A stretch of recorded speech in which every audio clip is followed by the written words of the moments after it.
All right, so this is the first episode of Welcome to Real Estate, our podcast sponsored by our brokerage, mygoodagent. I'm the managing broker of mygoodagent. My name's Cody. And my name is Ariel. Awesome. So this first episode, I think we're just going to dive a little bit into the history of the company and things like that. Yeah, I mean, that's what I was thinking. I just kind of wanted to talk a little bit more about you and how the hell you wound up here, because what? Yeah, right. That's a complicated story, a little bit. So should I start from the beginning of a real estate career? Is that what you know? Well, no, I was kind of thinking more, why don't we start on, what is it, October 19th? Was that the day? Is that your birthday? 19th. No, September 29th? 28th. 28th? Yeah. Oh, shit. How did I get that from? I was talking to someone today and I was like, yo, I'm pretty sure Cody's birthday, there was a 9 in there, but it was an 8. And it was like towards the end. I was like, I was thinking the 29th, but then that would make him a Scorpio if it's October. Oh, the day I was born. The day you were born. It all started. Actually, I don't care. So let's actually. So we'll talk about the real estate career on how we led up to this great company that we've got going now.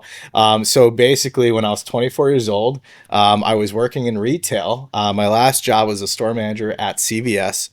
And how old were you at that point? I was 23, 24, somewhere around there. Probably 23. Yeah, definitely around 23. So you were a manager at 23 at CVS. I was a store manager. I had made a great salary, very good salary for that age. A lot of 23-year-olds weren't making, $70, $80, $90,000 a year. So I was living a pretty good life, as you can imagine, as a 23-year-old in retail management. But one day I was trying to take a vacation and my district manager was like, nah, you can't go, dude. Like, this is it. We got a holiday coming up because it was around Thanksgiving. He's like, you got to prepare your store. And I was like, no, I already booked this trip, dude. I'm going. I'm not backing out of this trip. So he's like, oh, you can go for 3 days. I'm like, all right, bet. So I went for 4. And when I came back, I realized that I was tired of being strapped and being confined to this little box every day with people that were miserable, and I was miserable, and everybody was miserable. And I didn't want to do it anymore. So I came back from vacation. I got off the plane. This is a true story. I got off the plane in Hartford. I drove all the way to Derby where my store was, and I quit. Wow. Yeah. And I put my notice in. I told him, hey, listen, I'm done. I said, I literally just got off the plane. He wanted me to work that night. And I said, I'm not working tonight. And I quit. And no wonder they say millennials have horrible work ethic. Right.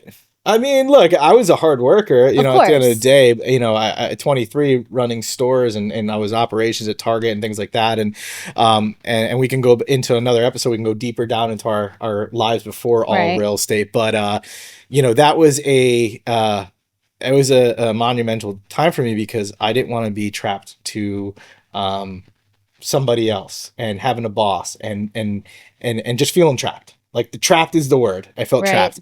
And so I took a year off. And so you didn't have a plan B. No plan B. So did you have savings? I had probably about $8,000 or $10,000. Okay. So not much, but enough for a 23-year-old. Were you living at home? I was living at home. No, I was barely paying rent, and I was Ubering part-time. I was in Uber pretty early before it became very popular. So there weren't a lot of drivers. I was making probably $600 to $800 in a few days. So I was living large still. I was still making good money. I collected unemployment from CVS. You quit and got unemployment? Yep. Savage. Connecticut. Welcome to Connecticut. So in that year off, I did a lot of I'm not going to say soul searching, but I definitely took the time to reflect on what I want to do with my life. And I didn't really have real estate in a thought. Now, I did get into real estate when I was 18, took the licensing, did all that, but I didn't do anything with it. Why'd you do that? Because I was a hothead 18-year-old that wanted to be a billionaire and I didn't know how to do it. So I had 8,000 different businesses and they all failed. And failure is good. Failure means you're learning. Mm-hmm. And you only fail when you choose to stop learning. That's why fail forward. Fail forward. That's how I live, right? So in that year of trying to figure things out, my dad at the time was saying, hey, you're a natural born salesman. You should be in real estate. You try to give it a try once, do it again. And I was like, nah, I don't want to be a realtor. I'm like, that's lame. That's lame, dude. And then I remember him coming home one day and he's like, I'll pay for your course. And I'm like, okay, keep talking. I'm like, if you pay for it, I'll go do it. Like, that's Sure. a conversation Sure. for sure. So he did. He paid for it and I went and did it. And I took my sweet time because I didn't want to do it. Sounds like almost everyone that takes the real estate class. Yeah.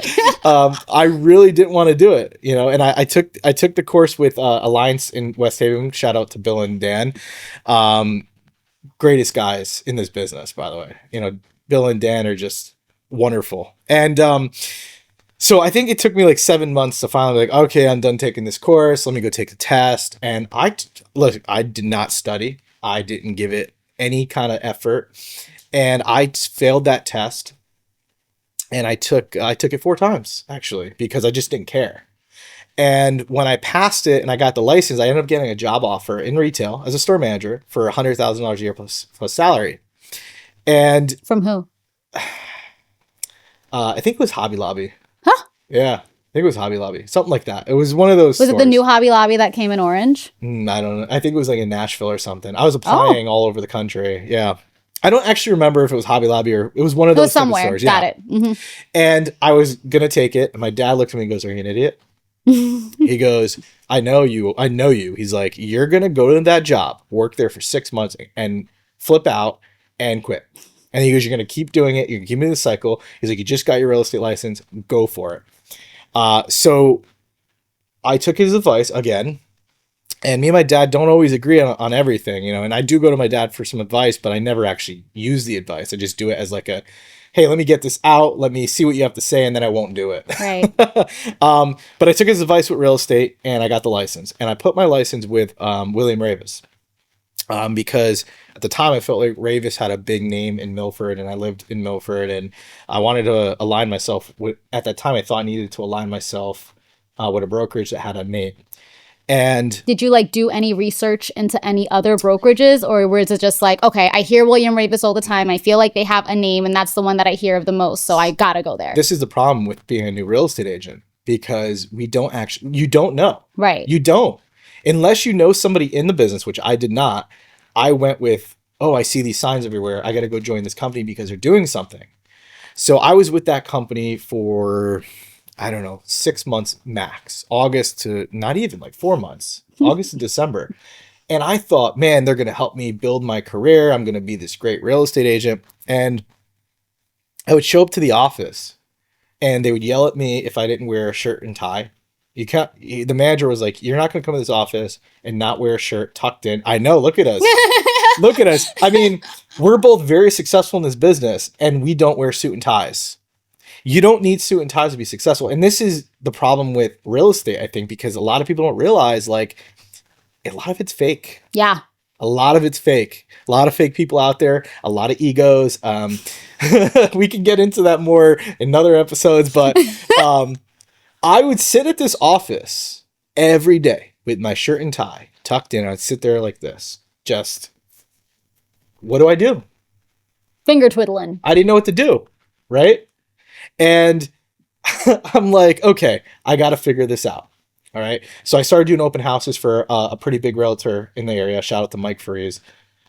He would put me on all of his open houses. I would get leads that way. One of my first deals came from a buyer that came to the open house. Nice. And it was a 3% commission.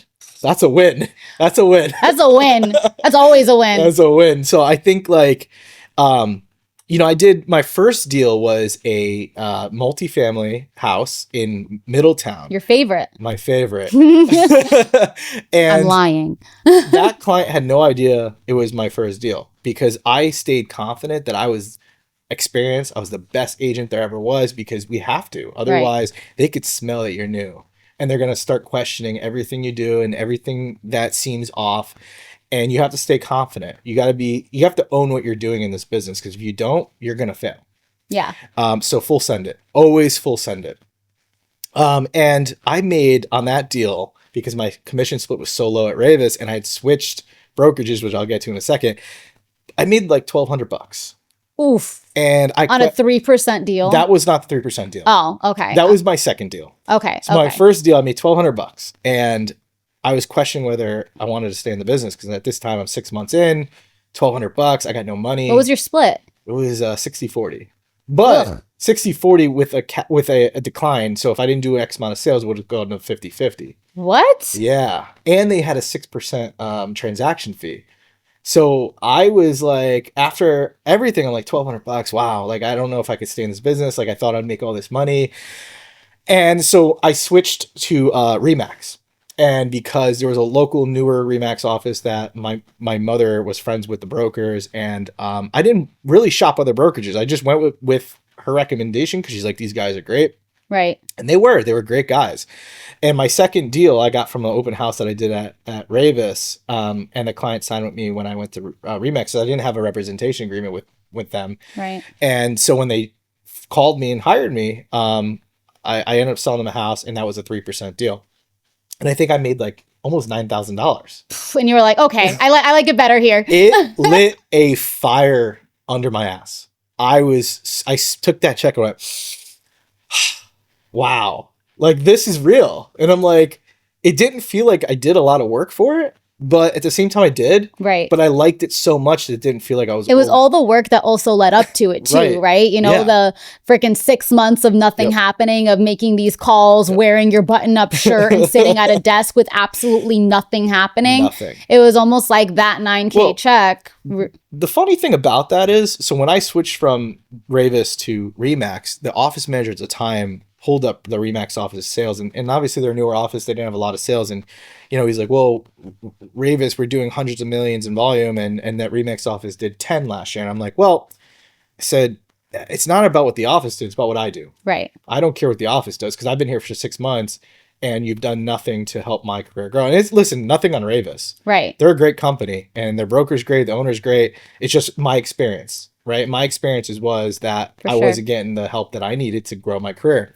So when I switched over to Remax, you know, these were these guys. I walked in, no suit and ties, hoodies, Carhartt hoodies, like, you know, cargo pants. You're like, my people. And I'm like, yeah, I'm like, this is great, right? And I hit it off with them. I mean, we had similar mentalities. Now, I think, you know, in the grand scheme of things, our values were different as far as where we wanted to go with our businesses. But I spent 2 years at that Remax office, and I became a top producer. Okay, so you were at the William Ravis office for 6 months before you left? I would say like 5 months, yeah. It's like 5 months before you left, and then you were at Remax for 2 years. So now let's just get like a gauge of timelines. How long ago was that? 7 years ago. Wow, lucky number 7. 5 years from Remax. So you were with Ravis for the 4 to 5 months, Remax for 2 years. 2 years, and now obviously we're getting a lot of information, which is amazing. Because let's just talk a little bit about the fact that you're currently a broker owner of My Good Agent. But Correct. before we even got here and you left Remax, what was your next move from there? So Remax, all right, so when you start a sentence with all right, so that's how you know it's about to be a story. Yeah. So I love the brokers at Remax. They're great guys. I still talk to them. But I'm the type of person where enough isn't enough. Mm-hmm. Every step I do needs to be another step forward. And so at this point, I was trying to start a team at Remax. I opened a real estate school. I was doing principal and practices. I was doing pre-licensing, and I wanted to get my mortgage license, all these things. I want to do all these things. And so you went from having like a million jobs doing nothing related to like wanting a million jobs in the same field. Right, exactly. Well, so then the broker of Remax knew I wanted to do all these things, and he knew I was a top producer. And obviously as a top producer, I'm bringing them income. For sure. And you don't want to lose that as a broker. You know, and we'll dive more into that in other episodes. But so I went to him, I said, hey, these are my plans, this is what I want to do. And he kind of was like, I think you should just sell real estate. You're really good at it. You're a top producer. I think you can double your volume next year. And what volume were you doing at that point? 6 to 8 million. Cool. Yeah. It's amazing. Yeah. Noteworthy for sure. Yeah. And I think, and just so everybody knows, when you're at a high split at 6 to 8 million, you're probably making between $150,000 and $200,000 a year, somewhere around there. Yeah. What was your split there? That was the 80-20 split, 80-20. but I had desk fees. I don't remember if there's any other fees, but I had desk fees. So I paid them monthly. And So with that conversation I had with him where he was like, no, just sell. Don't worry about all these other things. You're a great seller. That's what you need to focus on. You don't tell me no. That It's like at that moment he knew. He fucked up. I hate when people tell me you can't do something, because then I'll go do it. I want to be told the opposite, so I go do the opposite. That's just how I am. It's how my personality is. If you say, Cody, you can't run a 5K, I'll go run the 5K, even if I die. Right. So if anything, it's like, okay, you're trying to discourage me, but what you really did was light that flame under my ass. The next day, I'm not even kidding, I sat down with John, and if you guys who's don't know, John? Tell us. John's I know who John is. John's a good friend, assistant, works with me in real estate. And we sat down and I said, I'm going to open a brokerage. I haven't even taken the broker exam or the course yet. I haven't even taken the course. Okay. I said, I'm opening a brokerage. He's like, what? I'm like, he goes, dude, do it. Let's do it. And so I went and rented an office without even taking the broker course. And I spent 8 months building out this office, customize it while I was going to take the broker course. Took the broker course, took the broker exam, and I had this office fully done by the summer. So at this point it was February. Had the office done by like August, and I still didn't have a broker's license. So now I'm like, what do I do? Like, do I Sitting gotta there do twiddling your thumbs again and shit. So I'm like, I just got to do it, whatever. So I didn't end up getting a broker's license at the end of October. That's still a pretty decent enough timeline, like February to October. Yeah. So, and the thing was, I also had to wait till I hit that 2-year mark to become a broker. And didn't they change that rule? 3 weeks after I got mine. Ha! I literally was like, whoa. Like, can you imagine if I just waited? If I built up that office, spent all this money building out this office, beautiful office, and didn't go and apply to take the broker exam 3 weeks later, I wouldn't have been able to do it. I would have had to wait a whole nother year. Wow. Yeah. Yeah. So from that point, when I got the broker license, I quit Remax the next day. I put it online without telling them. I put it online that I just got my broker's license. And actually I remember one of the brokers reacted it like, wait, he did what? I mean, come on, it had to have been obvious. I'm not a secret guy. Like I'll keep things quiet, but I'll also kind of like hint if you talk to if anyone talks to you, they'll get something out of you. Exactly. Did they just not talk to you then? I don't get it. Like, how did that not come up? So I texted the broker, the actual broker of record, and I said, hey, like we got to talk. He knew. I mean, come on, I just put it online. I got my broker's license. And so he called me and he was straight up with me. He's like, listen, man, like I get it. I support you. Great guy. And I told him, I was like, listen, man, it's just enough is never enough. And he was like, sometimes enough has to be enough. And I was like, nah, not for me. That's also the wrong advice. So, but did you just not talk to them at all about your plans of becoming a broker or the fact that you were taking the class or anything like that? No, I kept it pretty quiet. I think only my immediate family and friends knew. And I think it was because just in case I didn't do it or I failed it and gave up, or I'm not a person that gives up, but just in case I always have that like fail safe. Just in caseies. Yeah. So we opened up the brokerage, Huelsman Homes in Milford. So we started at Huelsman Homes, and you know, Huelsman Homes had this great elegant logo. It looked really high end. It was like very like, you know, up, like I would say more of like an upscale, like boutique brokerage. Was there any reason why you came up with the name Huelsman Homes, or did it just like click? Funny enough, while I was at Remax and I started a small team, my broker called it Cody Huelsman Homes Team or something. And so I took the Huelsman Homes out of that. Haha. Yeah. And the HH looked cool. You know, we had this little like window out of the H. It's like really awesome. And maybe we can put a picture of that logo up. I'll send it to our guys over here in the video team.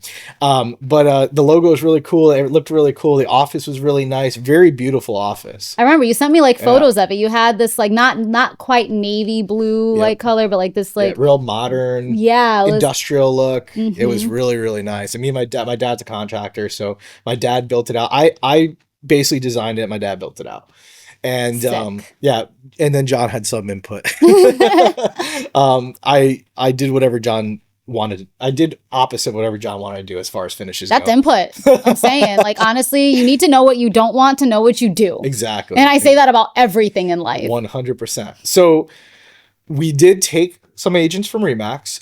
They were mostly agents that I recruited to Remax. So we didn't do anything that was, I would consider shady or And I'm assuming that Remax wasn't really doing much to retain them anyway in general. No, I recruited them. So like they knew. He asked me straight up on the phone. He's like, "Are these people going with you?" I'm like, "Yeah." Like, and those people knew for months. Yeah, they all knew, and they all kept it hush. Shout out to them. Except for one that I didn't recruit. Remax he was thinking about leaving the Remax office, and he was like, "Hey, I know everybody kind of gets a hint that you're, probably going to do this. Can I come over with you?" I'm like, "Yeah, okay." I'm like, as long as there's no ill will between you and Remax, like I don't want that on my shoulders. For sure.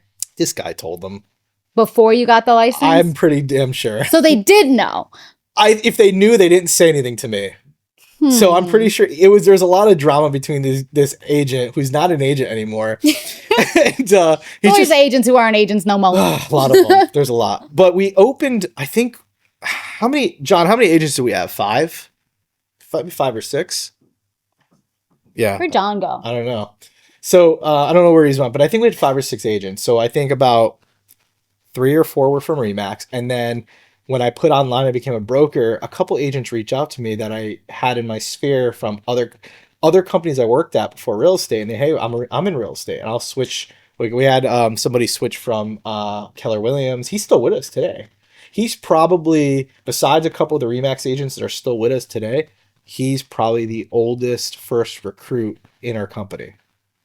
Ooh. Yeah, his name's Keyshawn. I was about to say, is it the one whose name starts with a K? Yeah. Yep, it's Keyshawn. So Keyshawn's still with us. So in the process of building... John, we had a question for you. How many agents were at Huelsman Homes when you guys started? Like 5 or 6? It was around 5 or 6. 5 or 6, yeah.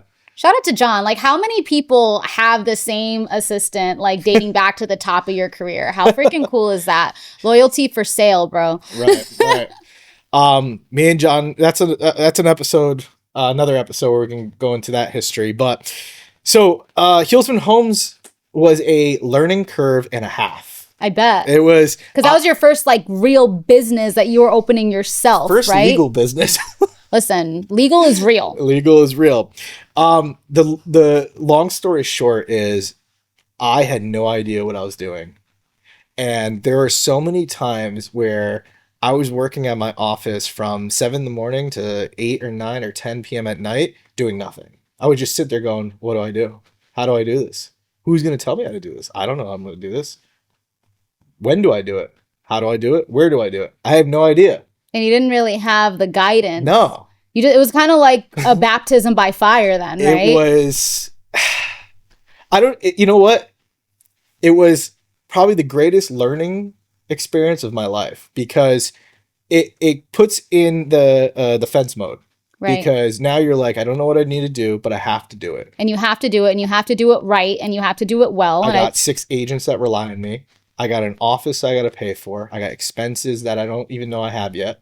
So the first thing was when we opened the brokerage, I thought it was going to be easy. I was like, man, this is going to be great. I'm going to recruit thousands of agents under Huelsman Homes.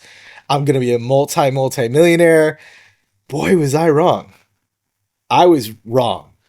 If anything, I was a negative multi-millionaire. Right. So tell me a little bit about what that journey looked like, right? Because obviously you had the office, you had the agents, you had the name, you had the broker's license, you had all the things that one would seemingly think that you would need for you to have it all, right? So what would you say was the biggest learning curve and surprise when you first got into office?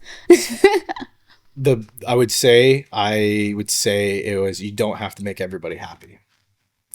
Because in my mind, I had to feed 6 people, right? And I didn't know in my head how a brokerage ran. I thought, I treated these people basically like employees, trying to give them deals like out of my own business. And I was still actively doing business. And I mean, you need to keep the lights on. Keep the lights on. And I didn't know how to separate the whole like friendship versus business. And it's still very hard to. That's a toughie in anything. Like, yeah. So, it was, Man, it was definitely like a stressful period of my life. And I would say when I opened up Huelsman Homes and I was Huelsman Homes for 3 years. Yeah, I would say about 3 years. Yeah, I think when I first got connected to you, We were you still were Huelsman Huelsman Homes. Homes. Yep. Yeah. Yep. So it was about 3 years, and I kept saying to myself, I'm like, I got the website, I'm paying for CRMs, I'm paying for all these things for these agents, but they're not producing. Were they even using them? No, no. Sounds like real estate Sounds like agents. real estate agents, right? And I'm like, but you know what? If I don't have these tools, how do I compete with major brokerages? Right. Right? Other than me, what I could teach, what I can do, business, leads, whatever. But at the end of the day, like I thought I needed all these things. And I did, but I didn't, you know? I didn't need it then. I needed it now. So did you have like any real guidance at that None. moment? Like, were you paying attention to the way that they were running the Remax office? No. Or they were running the William Ravis office? Like, you weren't really taking notes on the... You can't. They all hide it.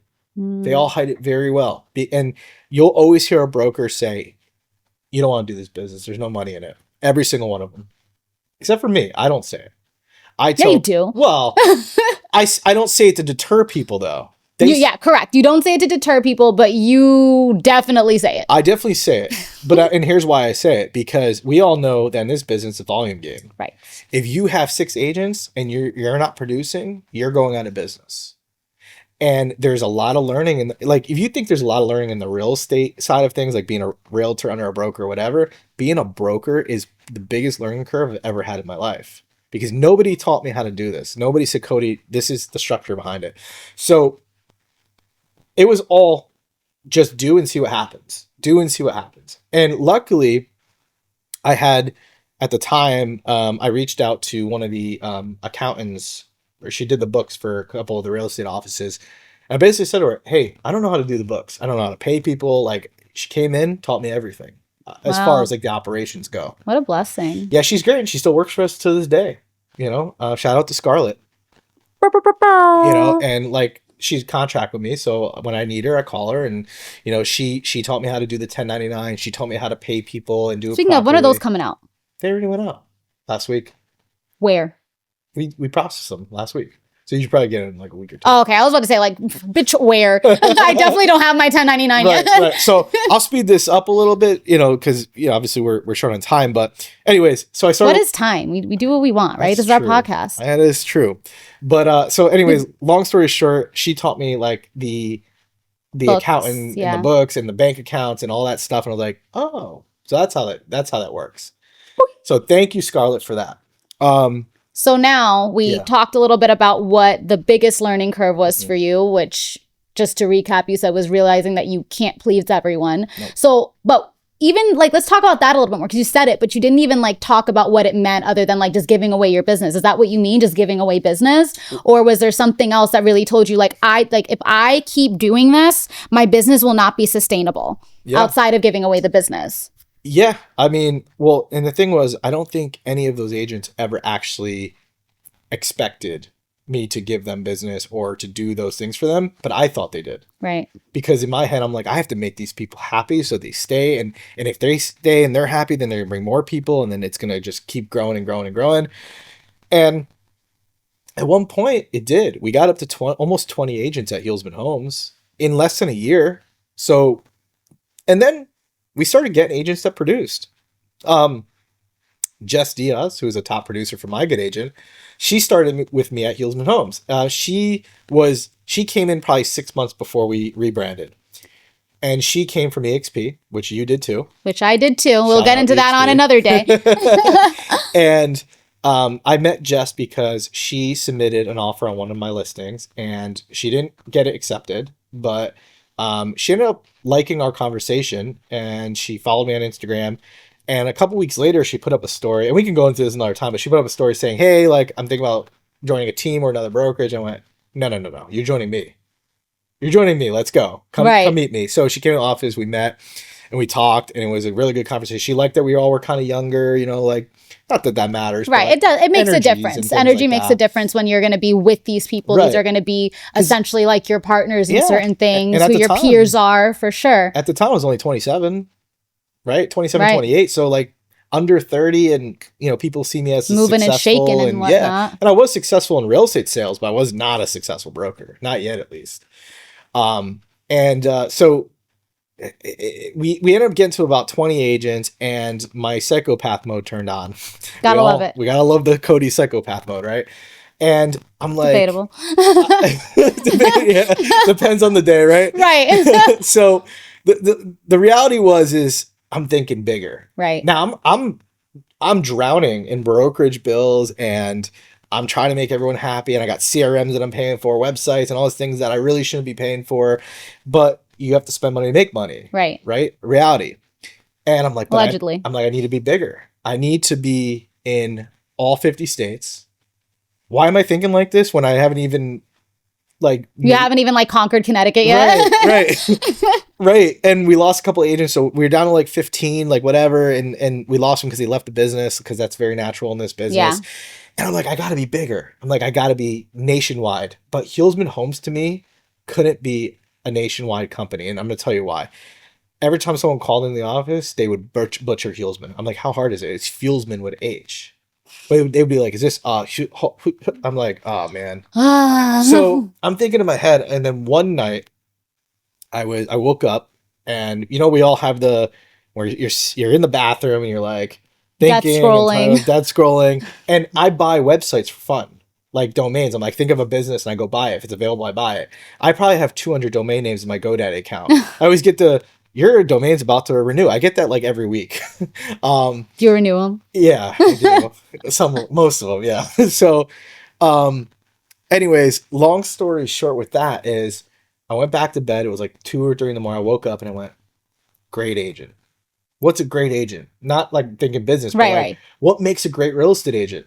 And I'm thinking about this, and I'm on GoDaddy at 3 in the morning, one eye closed, and scroll and typing in great agent, blah, blah, blah.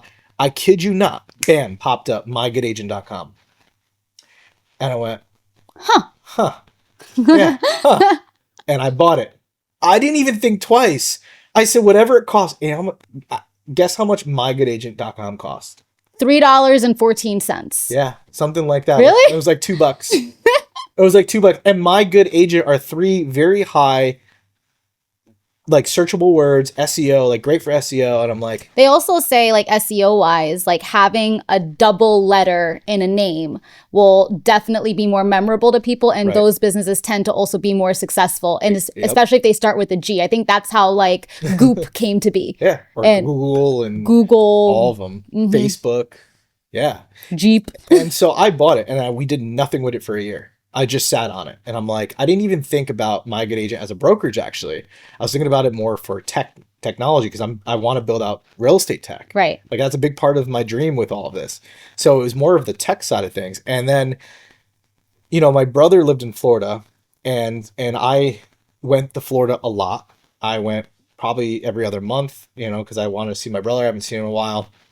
And he's like, hey, we're thinking about buying a house. Get your license down here. So I did. And I sold them a house, but I sold them a house with a brokerage. I joined one of my friend's brokerages down there that gave me a 95.5 just because I already knew what I was doing. Right. They're like, hey, just go do your thing. And just go sell and make us some monies. And then while I was doing it, I was like, I don't want to give anyone 5%. I did give them the 5%. Right. I was like, I don't want to ever do that ever again. Especially if it was a one-off deal. I want the 100%. And the reality is, in this business, nothing's 100%. But in my mind, I'm selling Connecticut. I'm just doing this a one-off. I want 100%. So I went and registered My Good Agent LLC, not to be a brokerage, just to get the broker's license under my own. Because I had the website, I was like, whatever. So My Good Agent actually started in Florida while we were Huelsman Homes in Connecticut. And the more I thought about it, I called one of my cousins who kind of did logos and stuff. Said, hey, just make a logo for this. And he did. And I liked it. It's the logo we still have today. And I'm like, it's basic, it's simple, it looks good. The green was really good. That green is awesome. Yeah. And I'm like, okay, cool. All right, this is great. I'm gonna brand My Good Agent in Florida, Huelsman Homes in Connecticut. We'll see how it goes. And I'm like, one day I'm at the office till midnight. I think John was even there, and we're just talking about the future of the company. And I'm like, dude, My Good Agent just has a great ring. Maybe we just rebrand everything. And so I didn't do that. I didn't just jump and rebrand. I was like, well, we got Huelsman Homes going. A lot of people knew me because I did a lot of sales, and Right. like name recognition definitely helps. And reputation in this business is Everything. everything. If Everything. you're a shitty agent, you're fucked. Listen. You're fucked. So the reality is if you want to grow, just be a good person, do the right thing, and do your job. So now help me understand, right? Yeah. You registered My Good Agent LLC over in Florida, Yep. right? You were still working Huelsman Homes out of Connecticut. Yep. You had only done really that one deal in Florida over with that other brokerage. Correct. What was your aha moment where we just need to rebrand from Huelsman Homes to My Good Agent all around? I moved to Florida, and when was that? man, 2022, Cool. 2021. So just wondering, just curious. One of those years, I don't know. It's all a blur. It was sometime at the end of COVID. But I moved because I was sick, and yeah, I and remember that. I was basically bedridden for a couple months. And as I was getting better, I was able to start moving again and things like that. And I moved to Florida just to get a different scene and things. We still were Huelsman Homes in Connecticut, so I disassociated from Huelsman Homes basically, and I moved to Florida, and I just started doing real estate in Florida under My Good Agent. I'm like, okay. And everybody I met in Florida was like, well, what brokerage you at? I'm like, oh, My Good Agent. They're like, oh, that's a big brand. I'm like, I'm like, well, Yeah, it is. Yeah. Yeah, it is. And the funny thing was, when I announced My Good Agent as a Florida brokerage, everybody thought I bought the brand. Everybody thought I bought the brand. They're like, dude, you're doing great. You got Huelsman Homes here. You're probably succeeding. You must be a multimillionaire. You bought this big brand. And I'm like, yeah. Yeah. Mm-hmm. Yep. Think whatever you want. Whatever you want. Whatever you need to see, do it. Tell yourself whatever story you need to make it make sense. Is reality. Exactly. Bang, bang. So that's just what it was. So I started doing sales in Florida. Kept getting recognition on the name. Everyone loved the name. Like, this is a great name. It's memorable. But the reason why I like My Good Agent for a brokerage was because it creates ownership for the consumer. Right. My Good Agent. That's it's my mine. Good Agent. Mm-hmm. Right. And it's just clean and simple. And so when I was in Florida, I actually I started recruiting down there. We actually had a good amount of agents in South Florida. South Florida agents, though, come and go. Yeah. Come and go. So we had like 15 agents. Very transient. Yeah. Florida as a whole, especially Crazy. South Florida, Florida's crazy. is really transient. I mean, that's where we met. Yeah. And yeah. I transiented out of Florida myself too. So the funny part about that is, so we had about 15 agents, and Connecticut was making me money, not a lot, because remember, at this point we didn't have all the fancy CRMs. We had cheap stuff. Right. But we had 15 agents in Florida. We had 20 agents in Connecticut. So I'm making a little money, not a lot, and I'm selling here and there, like whatever. So I finally said, I'm like, this is going to be big. I'm like, this is going to be huge. I got to just pull the Band-Aid, rip the Band-Aid off, and rebrand everything. So I did. And I registered My Good Agent Connecticut, and we rebrand. All the agents were 100% supportive of the name change. I mean, it's a great name. Yeah, not one said, Cody, are you sure about this? No, they all were like, yeah, let's do it. And I adopted a new commission plan with them all. So they actually... What was the commission plan with Huelsman Homes? It was per agent basis. If you're a new agent, I would give you between 60 and 70%. And we had a transaction fee of $250 on every deal.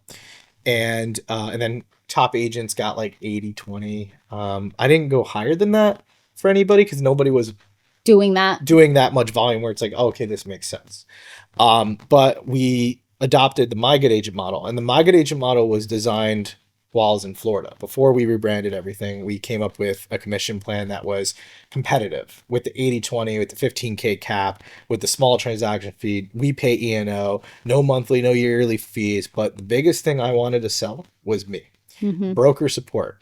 So I would get on the internet and I would just put, we have the best broker support in the industry. And I live that up to this day, 24/7. I got people commenting even the other day when I put it on a status. Well, how can you guarantee this? I'm saying, how can I not? How can I not? It's purely me. It's purely me, and I got partners, and we got attorney partners, and we have apps that you can go in and ask questions. And not only are you getting questions from the broker or the managing partner, but you're getting answers from everybody, because we created this collaborative environment in our brokerage between each state. We got agents supporting other agents from Connecticut down to Florida, Florida to Tennessee, Tennessee to Massachusetts, and so on, right?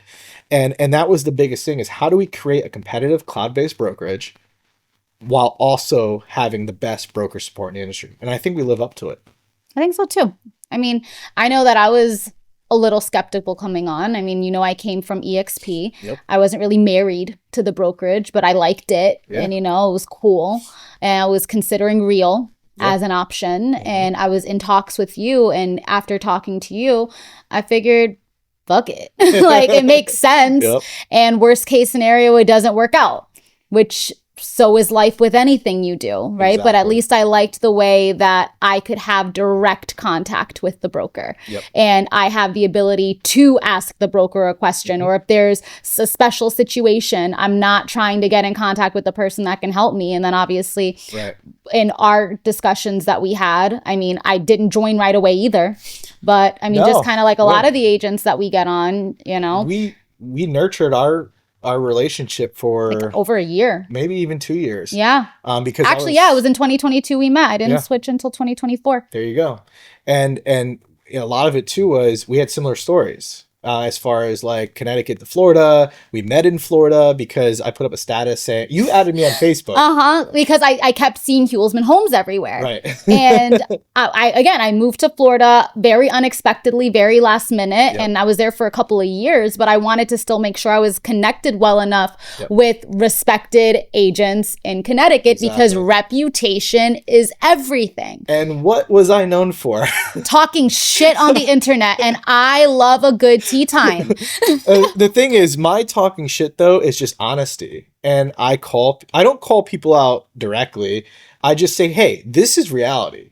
And you guys are all coming out here doing this and doing it the way you do it, and it's wrong, or whatever the situation may be. Whatever, right. And we've recruited a lot of agents from the Just keeping it real. Yeah, just keeping it real. Keeping it real. People love it. So, I mean, again, one of the reasons why for this first episode of Welcome to Real Estate, why I wanted to make sure that we interviewed you first, is because if we're going to roll out this podcast where we're going to be talking about all the woes of real estate, everything you want to know, and like, welcome to the industry, right? Yep. We need to know who our host is. Exactly. Who is our host? What is your credentials? And why should we care about anything that you have to say? Absolutely. And what comes along with that is knowing who you are, Yep. knowing your story, Exactly. understanding how you got here, and building more of that respect of who you are in this industry and why we even care about anything you have to say. Exactly. And the thing is too, is I think, you know, we both sit here and we've both sold a ton of real estate, you know, tons. I mean, last year we both did over 9 million, you know, in volume. Yep. And, you know, my 9 million, I wasn't even trying. I was trying to build this brokerage up, you know, and when you're in this business a long time, Right. it just keeps coming and coming and coming. If you're a good agent, if you're a good agent, yeah, if you're a good agent, it just comes naturally. And if you have a good broker behind you or a good manager, you're going to succeed for a long, long time. I think that's why we have great retention at My Good Agent. Yeah, for sure. Great retention. Probably better than most brokers. Not good, but great. Not good, but great. Not great, but good. But anyways, I think that was a good touch point on everything. I think it was a good introduction, and I think we're gonna have. I think next episode we'll sit down and we'll go through your story, and welcome to real estate. Welcome to real estate. Let's go.